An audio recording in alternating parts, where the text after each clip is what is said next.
Today's session is about sustainable procurement. It's also about the framework, which is the ISO 2400 standard. So my name is Melita De Silva, and thank you for making the time again. Couple of house rules, like Sophie said, you can use the chat box for any queries or questions. I will take all questions at the end and answer them right at the end. You will receive a copy of the slide deck. You are more than welcome to take notes. If not, sit back, relax. If you've got your sandwiches or lunch, enjoy, and let's begin. What's the agenda for today? So today is about sustainability and sustainable procurement. I will start with defining what that means. What is sustainability? What is sustainable procurement? Then I will take you through the main clauses of the ISO 2400 standard, which is the framework for embedding sustainability into procurement. What are the four main clauses? So we start with the fundamentals. We then move on to policy, strategy. Then we move on to enablers, which are like your helpers, existing tools, templates, governance documents that you will have in your organization, in your process. And finally, I take you through the procurement process, PSM, that's plan, source, and manage, and the considerations to think about when trying to embed sustainability successfully into your process and your organization. Introductions, as this is a webinar platform, I'm the only one who gets to introduce myself. So hi, I am Melita De Silva, and I work for the School and Action Sustainability as a sustainable procurement consultant. My background is I have 17 years experience in supply chain management, assurance, due diligence, procurement, social value, and of course, sustainability. What will you achieve? What are the learning outcomes that you will take from today's session? You will learn to define what sustainability is, what is sustainable procurement, why it is important, and what it means for your organization. I will then take you through the drivers, and the drivers talk about why are we doing this? Why are we here today? Why does your organization want to be seen as being more ethical, responsible, or sustainable? The drivers are very, very different for each organization. It depends on the industry and the sector that you operate in. I will then take you through the standard, as I said, the four main clauses. It's a framework to help you to embed sustainability successfully in your process. And you will understand at a very high level some of the tools that you can use to drive a sustainable procurement approach. Sustainable procurement. So what is sustainability? I've got a little bit of a video for you here. The concept of sustainability first appeared in the Brundtland Report, published in 1987. This document, which was also referred to as Our Common Future, was elaborated for the United Nations in order to warn about the negative environmental consequences of economic development and globalization. It was written with the aim of offering solutions to the problems arising from industrialization and population growth. Today, sustainability tries to secure present needs without compromising future generations. How? Without giving up any of the three essential pillars: environmental protection, social development, and economic growth. Sustainability is concerned with assuming that nature and the environment are not an inexhaustible resource, and so it is necessary to protect them and use them rationally. Sustainability promotes social development, seeking cohesion between communities and cultures to achieve satisfactory levels in quality of life, health, and education. Thirdly, sustainability focuses on equal economic growth that generates wealth for all without harming the environment. Nowadays, many of the challenges that humans face, such as climate change or water scarcity, can only be tackled from a global perspective and by promoting sustainable development. Now that you know what sustainability is, remember to act in the present, thinking about the future.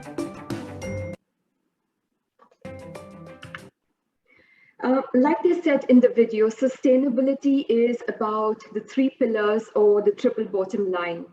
One of the pillars is environmental. This is an aspect that we all understand. It's out there in the media and we all get it. It's brilliant. So it talks about things like natural resource use, environmental management, reducing your carbon emissions, greenhouse gas, etc. It's the social and the economic aspect that people don't seem to get that often, or it is completely forgotten. So what are these other 2 pillars? The social aspect of sustainability talks about things like community engagement and investment, the standard of living, equal opportunity. Now, equal opportunity not just for yourselves within your organization or your staff and employees, but also equal opportunity and diversity within your own supply chain. The economic aspect is something that we get, but we probably get it one-sided. When you talk about profit and cost saving, most often than not, we just think about ourselves and our organization. When you're thinking about profit, think about the profitability, not just about you as a buying organization, but your supply chain also being profitable. I've seen in my experience, and I come from a rail infrastructure background in like high-speed to Crossrail, we tend to squeeze the bottom line price or the profit margins of the supply chain in order to come within the budget that is allocated to us as buyers to go and procure something. One of the examples I'll give you here, when I started new in the UK, is I shadowed my line manager in a post-tender negotiation meeting. And one of the questions he asked the supplier who gave us the lowest price, like very cheap and cheerful, is, are you, Mr. Supplier, actually making a profit? And that is something that really surprised me. Why are we caring about the profitability of the supply chain? Why do we need to care about it at all? That is because you want to work ethically and collaboratively with them. By squeezing out all your profit margin, that supply could go bust. You won't have a supply chain left anymore. So it's not all about our profits and our cost savings only.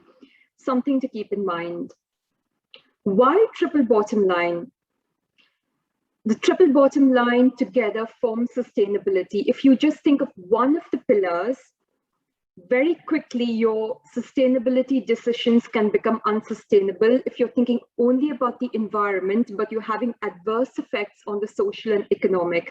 So when you're thinking about sustainability, yes, lowering your carbon emissions, reducing single-use plastic is great, but also take into account the economic and the social aspects and make wholesome sustainability decisions. What's the definition as per the standard? So ISO 20400 defines sustainable procurement as procurement that has the most positive environmental, social, and economic impact on a whole life basis, of course. I should have underlined positive because the emphasis here is on positive. If you look at a couple of years ago, procurement, we would plan, source, and rather than manage, we would, of course, hand over to commercial managers, QSs manage the contract. God forbid something went absolutely wrong on site, something happened, we would only hear about it post-event, and then you start to mitigate it and put things right. By embedding sustainability proactively in the procurement process, starting with your organizational policy, procurement strategy, your PQQ or SQ, whatever it's called in your organization, tender documents, supply contract, you are being proactive in recognizing the risks, but also mitigating them by acting really early on, embedding those targets and KPIs, giving the market and supply chain a feel for your expectations, and that you want to take them on that sustainability journey. So remember, it's positive, it's very, very proactive. Very, very quick summary about the standards. So what is ISO 20400? It is a guidance standard on sustainable procurement. So what do I mean by this? If you do a sustainable procurement analysis or evaluation against the standard, you will not get a nice shiny certificate that can be put in a gold frame and hung on a wall. You will get a score assessment for your organization. What the standard does is it gives you an understanding of what sustainable procurement is, your important considerations and things you need to keep in mind. It talks about the sustainability impacts and the different aspects of procurement activity, how it fits into your policy, your strategy, your tools, templates, your governance documents. But it's so practical, it allows you to actually implement and embed sustainability practically into all of your procurement activities, tools, and templates. I often get asked this question, does it apply to any organization? Yes, it does, not just to large organizations. It applies to every company, regardless of your geographical location, your size, and the sector or the industry in which you operate. Is sustainability only down to us as procurement professionals? Does it sit wholly on our shoulders? No, take the burden away from you. So any stakeholder involved in your PQQ, your tender process, budget holder, budget allocator, your end users, if you're in infrastructure, your construction managers, your site agents, quality, health, safety, environmental teams, any stakeholder that's involved inputs into the procurement process, it applies to all of them. The standard does not replace any legislation like PPN06, for example, or procuring for value, but it takes into account and works in conjunction with all of the existing, current, and forthcoming legislations. The traditional focus on sustainability used to be very rules-based. It was one size fits all. This is not the right way to go about it. The KPIs and the targets that you will put into a contract for a large organization will be different from what you ask of a family-run business, a micro entity, for example. And I'll come to the ones highlighted a bit later. Earlier, it was all about audits. Today, it's about training, not just training ourselves, but also educating the supply chain and taking them on that journey with us. You prioritize your approach, you see where your risks and impacts are, and that is where you will concentrate your efforts. You won't just blindly flow down all of your sustainability ambitions to your supply chain. Questionnaires, if you're a procurement professional like me, we have done dozens and dozens of PQQ and ITT questionnaires. These are as long as 40 to 140 pages. You send it out time and time again to the same supply chain, and you just burden them to fill out all of these questions. Today, sustainability is about managing your relationship with your supplier. This is quite a firm belief I have. The supply chain is way ahead of us on the sustainability journey. By having those collaborative conversations, what you will find, and you will be very, very pleasantly surprised, is that they have innovated, they have digitized. It's just a matter of us asking of them and having those conversations with them in a 360 kind of manner. Earlier, like I said, it's about retrospective reporting. You planned, you sourced, you handed over the contract to be managed. God forbid something happened on site. You then go to start putting things right, and investigations happen to see how things could be done better. By proactively embedding sustainability into your governance and your procurement documents, you are managing performance of the supply chain in real time. And that is because you have told them very on in your process what is expected of them. You are not hitting them in the face at the very last minute and surprising them with it. These are the details of the standard. So like I said, the 4 main clauses starts with fundamentals, the policy, the enablers, and the procurement process. And I will take you through this in a little bit more detail in a while. The fundamentals talks about the core subjects of sustainability. So things like modern slavery, labor rights, human rights, being seen as ethical as a business. Are we thinking about it? Are we transparent as an organization? I will take you through the drivers when I come to that slide. Drivers is basically, why are we doing this? Is it because of government legislation? Is it because we really want to achieve great social value and sustainability? Is it for cost savings? So you got to investigate what are your drivers and what are your ambitions in that space.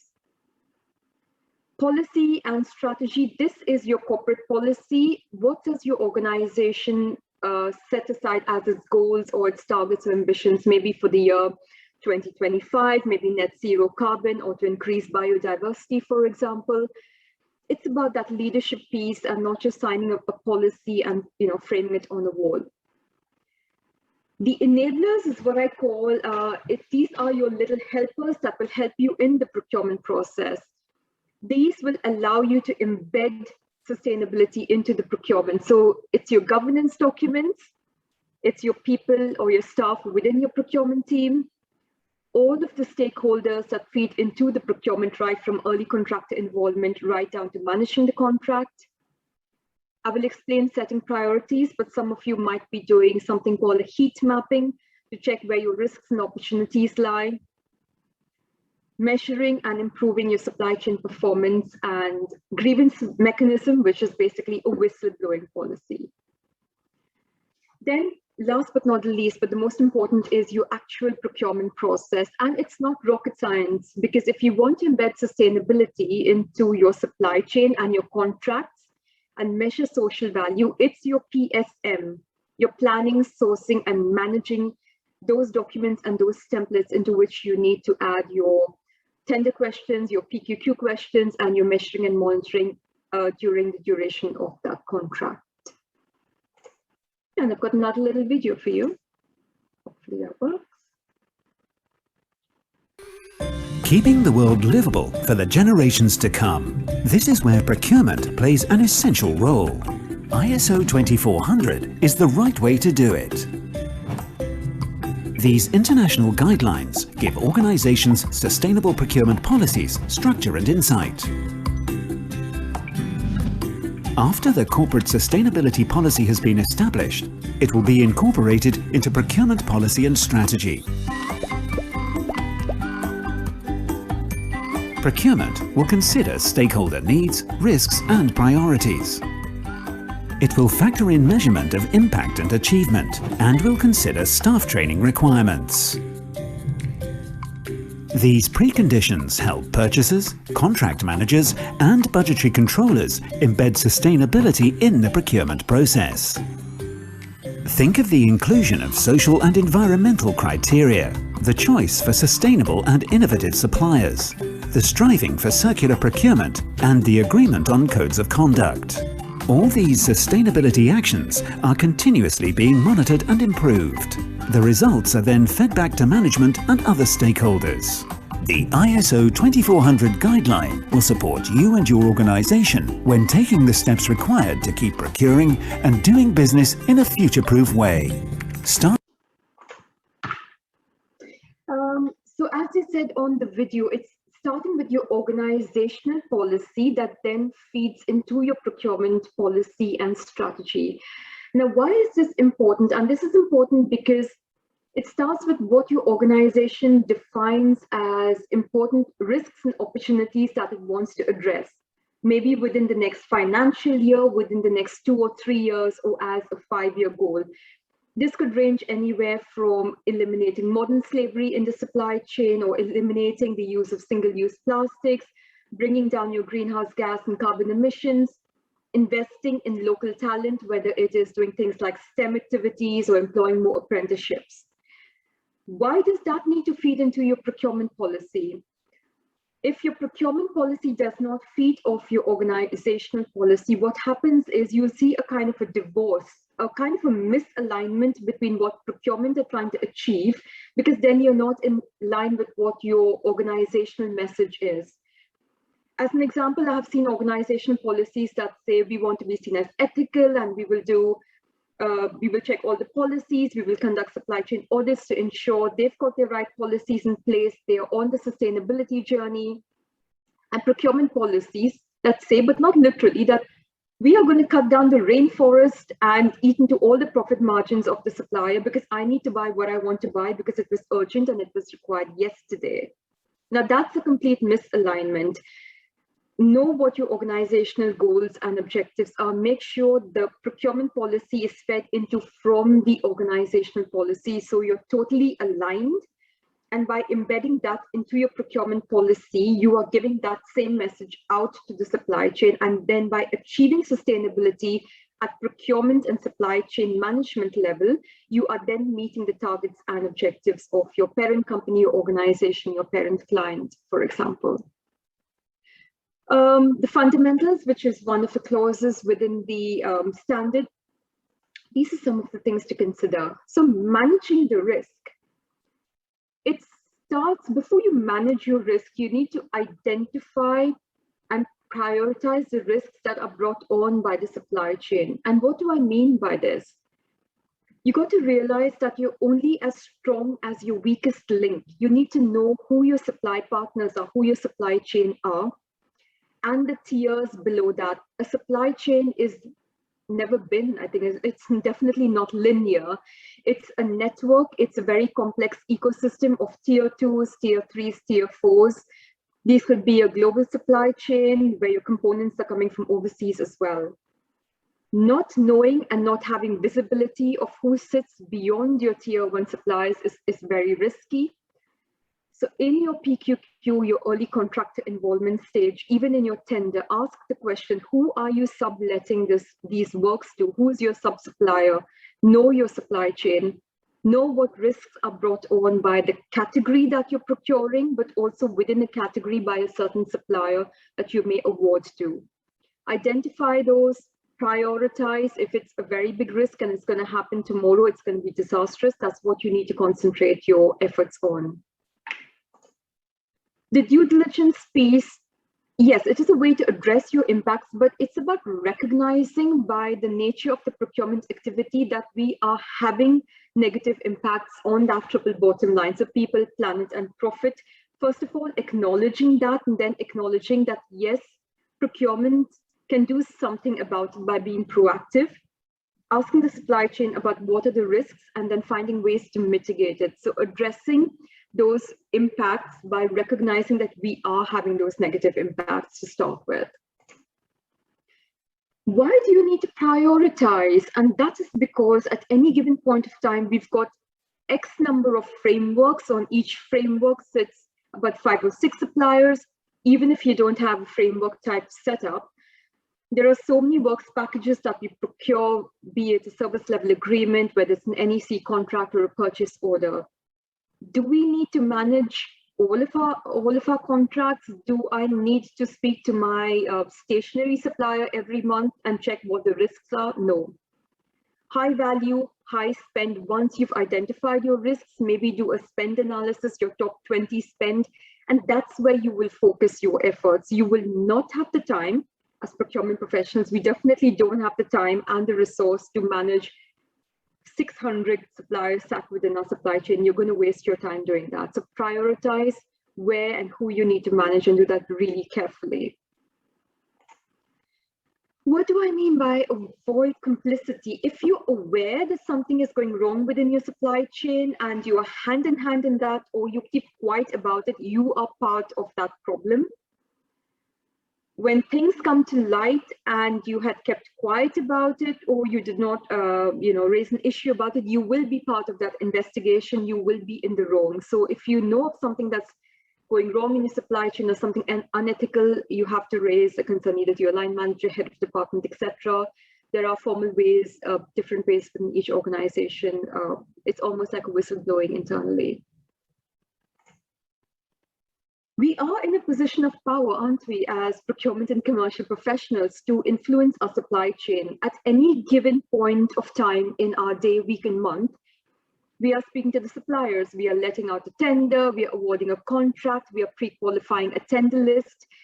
We have that voice and we've got that position to engage with them collaboratively, to exercise influence and say, this is where my organization or my project wants to go on a sustainability journey. What are you doing in terms of reducing carbon, engaging with the local community and coming up with the solutions? So don't let go of that opportunity to have those discussions with your supply chain and exercise the right influence.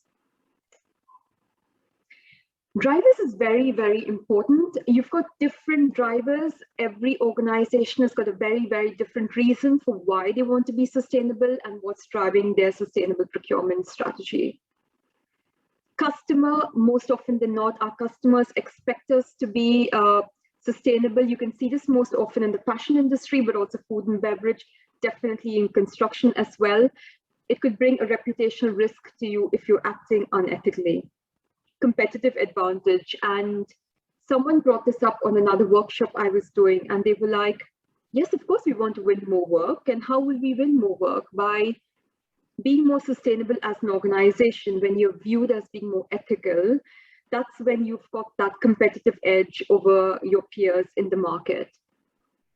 Automatically sustainable solutions, because they're new, are innovative. So this adds to your innovative solution value bank as well. It brings VFM, which is value for money. Stakeholder expectations. Now, stakeholders could be internal, it could be your board of directors, it could be heads of department, but these could also be government organizations, it could be NGOs who have a bit of influence or pressure over you, and they expect you to be ethical and sustainable, responsible as an organization. Legislation, if PPNO 6 or procuring for value, for example, applies to your organization, then you have to comply with what's out there, what's applicable to your company as well. Managing the risks, like I talked about earlier, if you don't identify your risks, you will just be running helter-skelter trying to manage everything, and very reactively, retrospectively. So managing the risks, because the last thing you want is some kind of damage to your brand value or your reputation. And that brings, if you lose business, that'll bring financial loss to you as well. Security of supply chain is quite an interesting one. From my experience, last year when we were in the first 3 months during the COVID lockdown, our line manager encouraged us on high speed to reach out to the supply chain, check the health of your supply chain. How are they doing? They've let people go, people are on furlough, companies have shut down. What can you do to ensure you've got supply chain, maybe security? Can you pay them on time? Can you pay the balance invoices? Maybe can you pay them a bit earlier? Check how your supply chain is doing. By being more ethical as an organization, of course, your investors will see you as being ethical, but it will also increase your ratings, your third-party ratings, and their confidence in you as an organization. Workers. Staff and employees these days make very conscious and informed decisions about who they want to work for. Like, you check the background of people that you are interviewing. We also check the background of the organization before we join a company. If you are doing a lot in the realm of sustainability, you will attract, retain, and motivate staff. They will be proud to work for you. This is something people don't really think about, but this is a very, very important one as well. Supplier commitment. I'm working with a client in Wales, wherein the supplier told me, Mel, I do not wish to bid for work on this framework because there aren't any sustainability considerations written into the tender. The balanced scorecard that's coming out in the tender is 100% price. There is absolutely no balance in there. There are no qualitative questions. Sustainability, collaboration is gone right out the door. So it's not just your workers, your suppliers are also making very conscious decisions if they'd like to work with you and like to be part of your tender list. So something to think about there as well. Cost, yes, this one's pretty obvious to us. We definitely like to save money. So by minimizing your waste, challenging the need, and thereby using less resources and actually procuring less, you are also optimizing your cost and reducing the impacts overall. Economic value creation, and this talks about things like your life cycle cost, your whole life cost, not just the cost of procuring something, but it getting delivered to site. Let's say you procure the piece or hire the piece of kit, plant, or equipment. It's the over and above that. It's your mobilization, your demobilization, your maintenance spares, etc. Everything that needs to be taken into account, and over and above the value creation of reducing the emissions of that plant and kit as well, and leading to lessening of adverse environmental impacts. Personal leadership, who wouldn't want to be seen as market leaders in sustainability? If you increase your sustainability score, you will be way ahead of your competitors, especially when you benchmark yourself against your peers in your market. And that will be good for the reputation of your organization as well. That is definitely something that should be driving every organization. By behaving ethically, it also increases the ethical behavior within your organization, especially when the leadership clearly gives that message to all staff. It avoids that corporate misbehavior or unethical culture within the organization.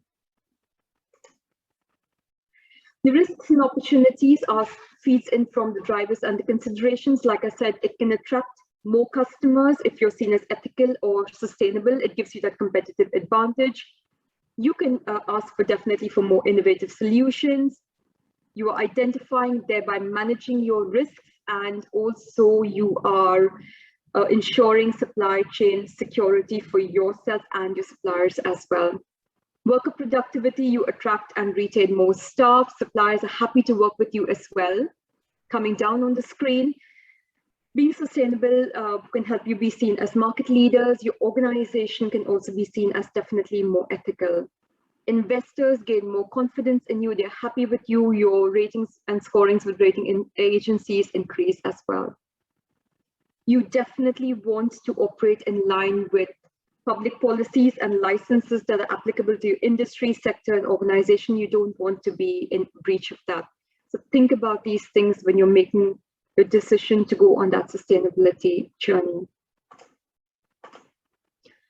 Policy and strategies. So leadership is very important. I've seen a lot of organizations that have a CSR, a corporate social responsibility policy. It's a fancy one-page document. The CEO or the managing director signs it off. It's put in a nice gold frame and it's stuck on a wall somewhere.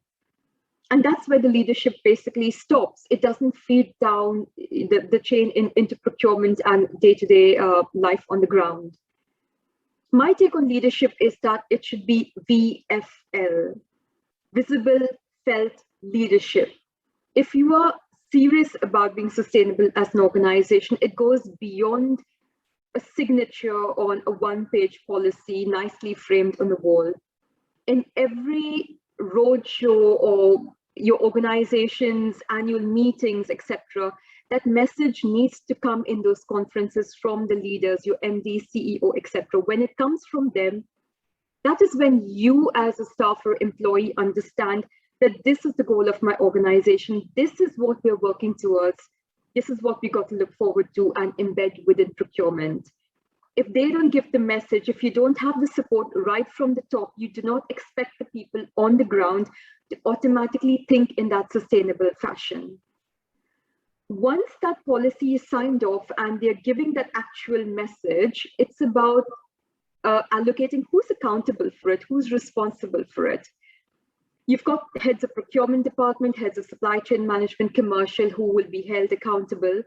But it's procurement professionals, buyers on the ground who do buying as part of our day-to-day activity that are actually responsible for then making sure it's embedded into our tenders, top-down approach outwards to your supply chain. This is a very important concept. So we've had the Grenfell Tower disaster tragedy. God forbid that should never ever happen again. But what they realized there is it was a lack and a shortage of skills, not just within procurement, but every department within the construction industry that led to that disaster. Like I said again, it needs to start from the top all the way down to the ground. Start with your organizational policy. What are your drivers? What are you trying to achieve? What your targets and ambitions are? Let that ambition flow right through your business, right through the procurement, head of procurement team, into the procurement staff's day-to-day activities, on the ground, into the procurement process, and outwards into your supply chain requirements. Most often when I assess the sustainable procurement capacity and capability of organizations, I find they've got mice. What do I mean by mice? They have a fancy policy and strategy. They've got a procurement policy and strategy that talks about sustainability. It goes into the tender documents, and that's where it stops. That's where you find a little mouse has just come and nibbled at it here, and you've forgotten to embed it into your contract. What happens with that? You've done all of this fantastic work and made all of this effort right down to your tender. You forget to put it into your contract. And that means it's not legally binding, or it's not a contractual obligation for your supply chain to deliver on sustainability commitments. Yes, they will deliver your technical scope, goods, work, services, professional services, whatever that is. But if it's not written into the contract, it's not legally binding. The other kind of mouse that I see is people think single bottom line. They forget the social and economic aspects. So the mouse has come and eaten the other two pillars. The environmental aspect is definitely more important. Just look out the window at the world we're living in today. It's global warming is a reality. But sustainability is people, planet, profit. Is always triple bottom line. If you've got a brilliant environmental management system, all you got to do is duplicate it, social and economic. Think about your risks and considerations. Make sure it's wholesome and you're considering everything as a whole. Why is it important to understand your supply chain? And like I said earlier, you're only as strong as your weakest link. One of the examples I'll give you is from High Speed 2. So within our team, we awarded a contract to a security subcontractor. Great, plan sourced. The contract was handed over to commercial. Subby started on site, work was going on, etc. Great, that's good. One day, sat within our office on the 9th floor, we heard a ruckus and a loud commotion out inside. So we looked out the window. And what do we see? We saw protesters and representatives from the local residents, businesses, and communities. They had formed a protest outside the office building. They had placards and posters. They probably had some kind of weapons as well. And they came with tins of black paint and trying to paint our faces black. And we're like, what the hell has happened out on site? After a bit of investigation with the site agents and construction managers, we found out that the security firm that we awarded a contract to had subbed it out as they had lack of resources. So they used a tier 2. That tier 2 was overworking and underpaying their staff. And the local community got wind of it, and they were right in protesting against us. But this is what I say, that is not how you need to find out that something has gone wrong in your supply chain. I do not wish that kind of experience on my worst enemy. That is not how you as a professional, procurement professional, need to find out that there's been a big boo-boo on site. You should know early on, because you need to get involved in that performance management as well. It was quite a shock to us. The building was cordoned off. We had to be evacuated by a Houston station. It was quite dramatic. It's all in the past now. Ask the question of your tier 1, whoever you've awarded the supply of subcontract to. Who are you subletting elements of the work to? Have you carried out your PQQ or your due diligence process? If I've got some sustainability KPIs in your contract, have you flowed that down? Have you checked their modern slavery policies? Have you checked their environmental policies? Can you give me evidence of that? Don't just award the contract and think you can relax. There's a lot of risk, but also opportunity brought on by the supply chain. So I'm not here to scare you, but just a very, very real example from my work experience. When we talk about managing implementation, this is implementing the policy. The policy needs to validate your organizational objectives. Like I said, don't divorce yourself from what your organizational objectives are. Procurement policy needs to follow that golden thread. Establish really smart goals. Specific, measurable, are they achievable, realistic, time-bound? One size does not fit all. Keep it smart. No vague questions like, how are we going to solve world peace? How are you going to heal the ozone layer? To which your supplier is going to say, if all the cows on the planet behave themselves, the ozone layer will heal itself. If you want a silly answer like that, that's because you've asked a really broad and a vague question. So ensure you know what your objectives are, what you're trying to achieve, what your targets and goals are. Keep it really smart, crisp, and clear so that you know what your outcomes are going to be. Don't just establish goals and KPIs and don't communicate it to your supply chain. They need to know really well in advance what your ambitions and your goals are in the sustainability realm. And why?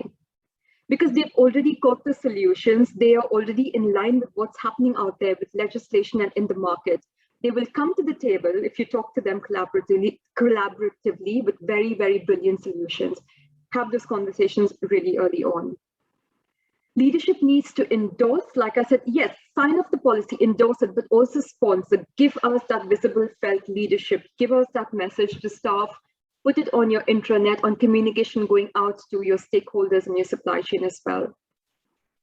Sustainability, again, is not all down to you and me as procurement professionals. Ensure there are clear roles and responsibilities. You shouldn't have to chase around the environmental or sustainability teams. They should feed into your tenders, but ensure you engage with them. All of your documents, your governance documents, are alive and they should be live. You have written a policy today, it may be out of date tomorrow, 3 months and 6 months' time. Revisit your policy and strategy. Make sure it's in line with legislation, any rulings out there that might affect your organization, anything new that's coming out there. So assess and monitor your policy. Ensure it's effective. If it's outdated, update it so that it's effective for today's environment. The enablers, so these are your 6 helpers in terms of sustainability. Do not reinvent the wheel. You all have a governance system, and by that I mean tools, templates that you're already using in procurement.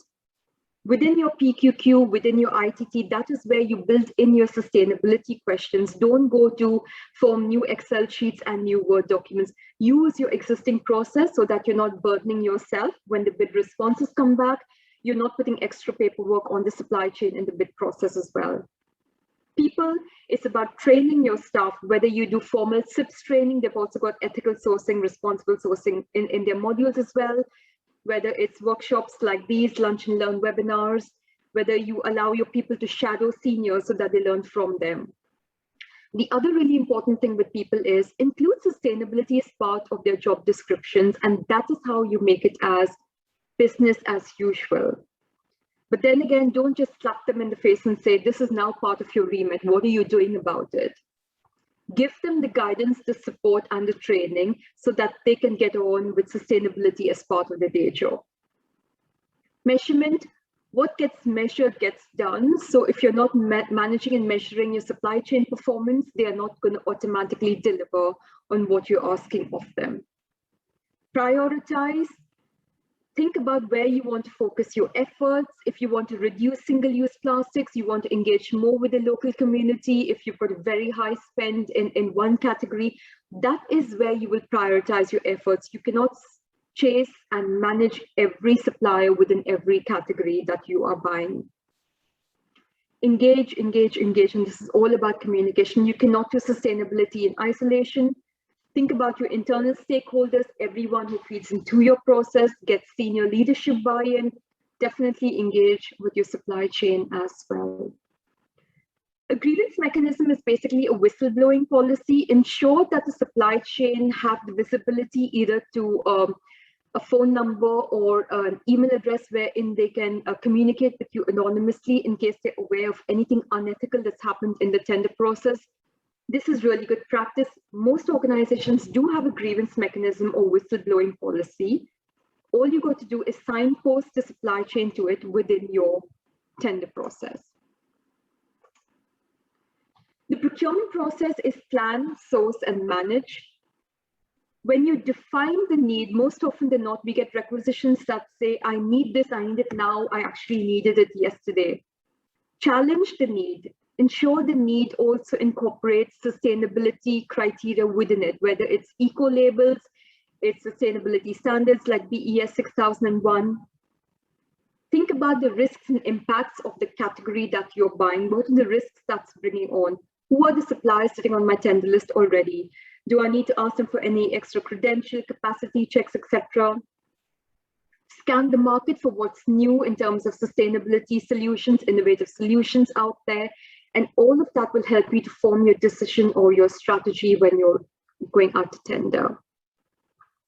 In the sourcing stage, this is really important. Within your SQ, supply questionnaire, or PQQ, pre-qualification questionnaire, ensure you include your sustainability questions in there. Something as simple as, do you have EDI, Equality, Diversity, Inclusion policy? Do you have an environmental management system accredited to 14001? What you're doing is you're giving the supply chain a feel for what's to come and what's expected of them in this tender, on this project, or within our organization. Select your suppliers, put them on your tender list, and include, again, more robust questions within your tender documents. You do not want to forget about, of course, putting it into your contract as well on contract award. If you've got a balanced scorecard, which includes for sustainability questions, when you have the transition phase of procurement to commercial, when supply chain starts on site, it needs to be managed in a balanced scorecard way as well. Don't just think about it's delivered on time, on cost, and forget the sustainability aspect. So think about sustainability in the management phase as well. This is what a heat map looks like. So it's about what are the categories that we are buying, and look at the focus areas, your risks or impacts over the top. Red is a risk, amber is a risk, but that may not be disastrous or occur right now, and green are areas where it's not a risk, it's not an opportunity, but I don't have much influence as a buyer either. Prioritize, so that's where you concentrate your efforts. But think about how much leverage you have with your supply chain and how your supply chain views you. If you're going to give them an order for 10 grand and ask them to deliver the sun, moon, and stars in terms of sustainability KPIs, they're not going to be able to do that. It's not economically feasible for them. That's something to keep in mind as well.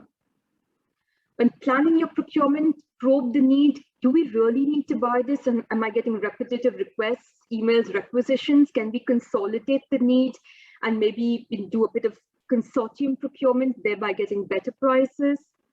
Use early market engagement where you've got the luxury of time. Speak to the supply chain, see what solutions you already have. Sustainability is also about increasing competition in a dormant, sleepy, complacent tender list. It increases, the competition within the supply chain. They want to win work with you. They will be happy to provide those kind of sustainability solutions. Whole life costing, total cost of ownership. If you're purchasing something, I'll go with plant procurement. If you're purchasing or hiring a piece of kit or something like a tower crane, it's not just your hiring price. Everything over and above that, spares, maintenance, mob, demobilization. And then things like your greenhouse gas emissions, energy consumption. Can I ask my tower crane supplier to install a telematics platform so I know how much energy we're consuming? So think about it from that value added aspect as well. When you are adding requirements, social, economic, environmental to your specification, make sure, like I said, it connects to the golden thread, your organizational goals. Can it be delivered by all bidders? If you've got a mix of a large organization and SME on the same tender, can you tweak that tender and make it more applicable to an SME so that you're not burdening them with paperwork, or the questions on sustainability side are not too onerous? Make sure you're not just dumping all the client policies down the line to supply chain. Just keep it appropriate to the risk and definitely the scope of what you're buying. Include it in your pricing schedule. So if it's going to cost you a little bit more, it shouldn't, that it can be priced in as well. And if you've got any minimum levels of performance, that they can be included as well. These are just some examples of eco-labels that can be used. Depends on what you're buying, whether it's timber, if it's FSC, fair trade, you're asking for energy ratings. If you're in the fashion industry, people ask for things like, is it organic cotton, recyclability content, etc.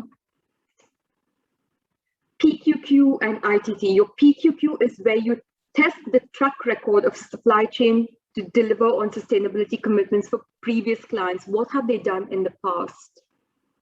Invitation to tender is where you're saying, yes, you've done that in the past. What are you going to do for me as an organization in this tender on this project? So you're testing the feasibility of their sustainability approach if they win this contract, this tender with me now. Manage the contract, ensure you are collecting the data, whether your performance management is every quarter or every month. Don't just let and forget, plan, source, and go down the pub. It needs to be managed, again, with the triple bottom line in mind, people, plan, profit. I do not like the word penalties, but you can definitely incentivize your supply chain to meet your KPIs and targets. Those build those strong collaborative and professional relationships with your supply chain. If you do not prompt them in the managing the contract stage, do not expect them to deliver automatically on your sustainability commitments. It will be totally forgotten if you do not manage the contract right. What happens if you manage the performance and you see bad performance? You have those supply chain meetings with them, you have review meetings with them. You could be a barrier for them performing well. So it's about recognizing the barriers and mitigating, removing the barriers for them so that they can come on that journey with you and actually meet your targets and KPIs. And you do something called a lessons learned. So the next time you procure something that's same or similar, you know what went wrong and how you could better yourselves. But also when things go right, it's about capturing the good news case studies and sharing it internally within your organization and your other supply chain to say, we procured this for this value, this scope, and this duration. And this is how Supplier X has brilliantly performed in the sustainability realm. That encourages not just other procurement managers in the organization to think about what can be done more, but also the other suppliers within the organization on your tender list or that project think, yes, we can collaborate and bring greater value to this organization as well. Right, I'm going to stop talking for a while, but what I am going to do is I am going to do a little quiz with you. So if everyone on this webinar who I cannot see, if you just go onto your phone or onto your laptop and in Google you type in www.menti.com, and if you enter the code that you see on the screen, it should take you to a little quiz.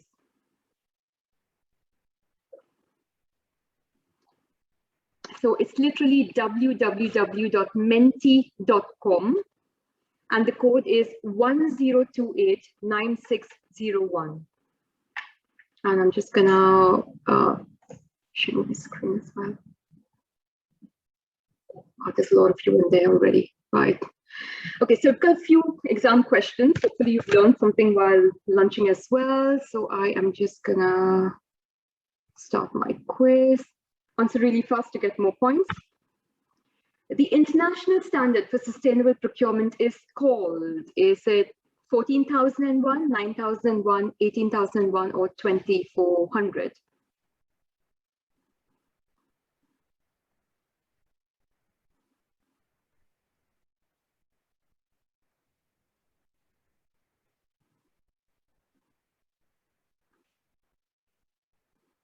It's 2,400.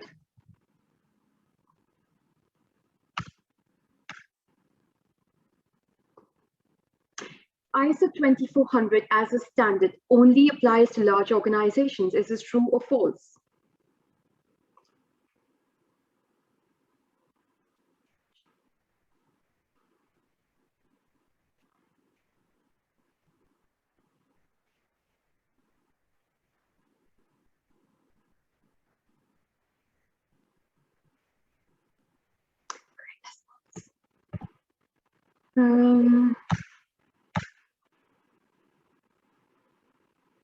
Procurement objectives and goals for sustainability should be aligned with the organizational goals, developed only by procurement professionals because we know our stuff best, just focused on cost saving, or the last thing on your mind in the process.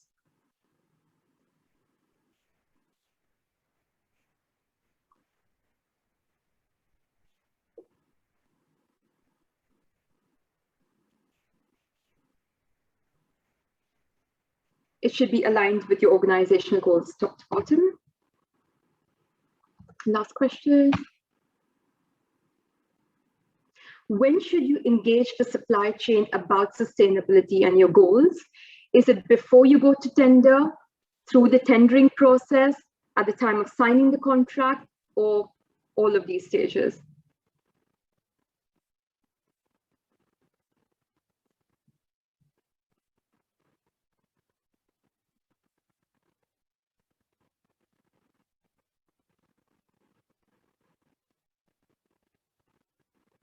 The right answer is all of these. It's never too early or too late to speak to your supply chain. Even if you've signed a contract, you can have the conversation in the contract management stage.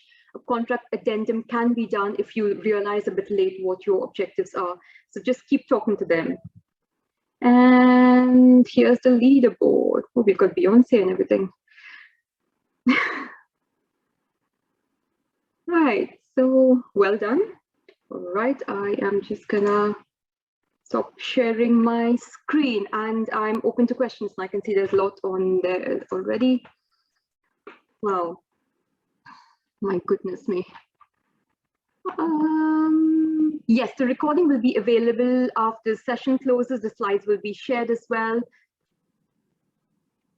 How to embed sustainability carbon emissions reduction into project and tender or the award winning criteria. So you start by having the early conversations and early contractor involvement. Make sure it sits within your PQQ as well. And in your ITT documents, ask the questions in your ITT documents as well. So you are not missing a step there. How far down the supply chain should we embed?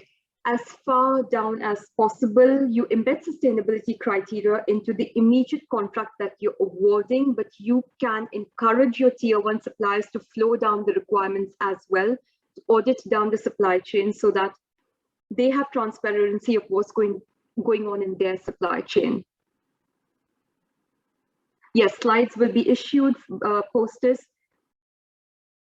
Shouldn't the environmental and social topics that you identify be managed within the existing procurement management system? Yes, it should be. It should be. And most often than not, we've already got a procurement management system in-house, but we've not yet built in the sustainability criteria and KPIs. So whether it's manual or it's digital cloud-based system, just build it in there. You don't need to have a separate system. So Tim, hopefully that answers your question as well. We want to make our procurement more sustainable. How should you proceed if not all suppliers have got sustainable products or do not want to implement? You cannot really insist on it, Patrick Matthews. It's about having those discussions, but like I said, really early on. There are instances where suppliers are stubborn and do not want to care or think about sustainability, and this happens when it is single source, and I found that from international suppliers as well, wherein they give you their policies in their language, refuse to give you health and safety documents in English, and keep on having those conversations. Show them the benefits of what you're trying to do and what's your vision, but I guess you cannot force them. Are there any special? Yes, there will be key KPIs for sustainable procurement. It depends on what you want to achieve as an organization and you defining those. Have I got any examples of sustainability template questions that I could share? I'm just going to make a note. So I could send it out with the thank you email, ITT questions. Is there a difference between sustainable procurement and social value? Tim, thank you so much. Social value is the outcome of having embedded sustainability into procurement. I have some organizations who want to let me measure my social value. What are you measuring? You haven't embedded sustainability into procurement. How are you going to have social value as an outcome? Embed those questions, that thinking, that feeling into your contracts, your PQQ, your tenders, and that's when you will have those brilliant outcomes and outputs, and then you will be able to manage, measure, monitor social value. Sophie has posted the feedback form. If everyone can just go and answer some 4 or 5 questions on there. Okay. How do you map your supplier to check their sustainability rankings? That is something I'll have to get back to you on. Yes, you need to educate rather than audit your supply chain. Right, I think I have answered all of the questions, so I'm going to let you go. I have overrun by a minute. Yes, you will get the slides. Hopefully I've answered all the questions, and let me dig out some example question sets and it will come to you with the slide deck. So thank you everyone, and thank you for being an attentive audience. Bye, thank you.